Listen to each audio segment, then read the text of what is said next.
সাধন হয় না, অর্থাৎ গোবিন্দ সাধনা হয় না।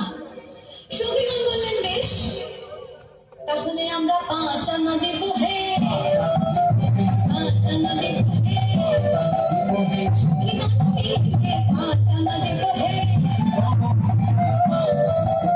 সখীগণ বললে 5 আনা দেব হে। আমি 5 আনা লই,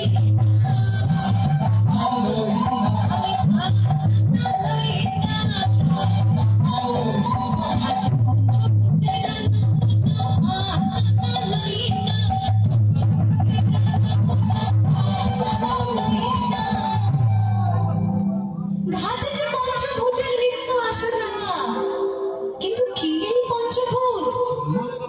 ক্ষিতি অঙ্গ তেজ মরদ বোম, যা দিয়ে আমাদের এই দেহ গঠিত হয়েছে। আমরা এতটাই তুচ্ছ যে দেহের মায়া কখনোই ত্যাগ করতে পারি না। আর তাই গোবিন্দ সাধনা অসংখ্য জীবনে থেকে যায়।